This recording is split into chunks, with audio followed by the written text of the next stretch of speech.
Keberhasilan ahli Al-Quran itu adab. Buka Quran surah ke-35 ayat ke-32, paling kiri sebelah atas. Thumma awrathna al-kitaba alladhina istafayna min ibadina. Kemudian kami wariskan Al-Quran itu kepada hamba-hamba yang kami pilih.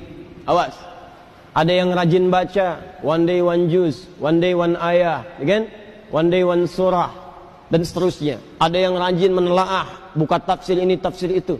Ada yang rajin menghafalkan, ya, Masya Allah. Tapi maaf, apakah semua orang itu dianggap benar oleh Allah ketika berinteraksi dengan Al-Quran? Tidak. Ada 3 golongan. Faminhum zalimun li nafsi. Ada orang yang senang dengan Al-Quran tapi zalim orangnya. Rajin baca dia, rajin tapi zalim. Tidak mampu menempatkan ayat Quran sesuai dengan tempatnya. Apa?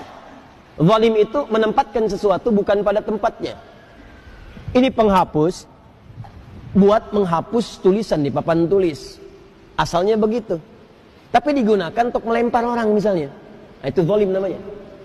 Gelas, tuh, fungsinya menampung air untuk minum. Gayung, fungsinya untuk mandi. Ada orang minum pakai gayung, mandi pakai gelas. Itu zalim namanya. Ada orang sering ngaji, baca qul huwallahu ahad, katakan hanya Allah yang esa, hafal ayatnya, tahu maknanya, tapi tidak menempatkan ayat sesuai dengan tempatnya. Dia katakan di lisannya semua agama sama. Dibin, celaka orang-orang yang dusta, hafal ayatnya, sering baca, tahu artinya, tapi dia berdusta. Itu zalim namanya. Jadi ayat-ayat itu tidak dipraktikkan dalam perilaku hidup, adab tidak ada. Wa minhum muqtasid, ada golongan kedua, meninggalkan sifat yang pertama, naik tingkat, tapi belum ada nilai kebaikan pada dirinya, hanya untuk dirinya saja.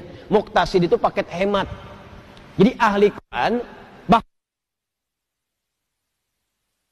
kalau perilakunya nampak kegiatan sehari-hari, sering mojok di masjid misalnya, atau dekat tiang-tiang nyandar, baca ngulang-ngulang hafalan. Tapi kalau diminta, Mas bisa ngimamin, yang lain saja.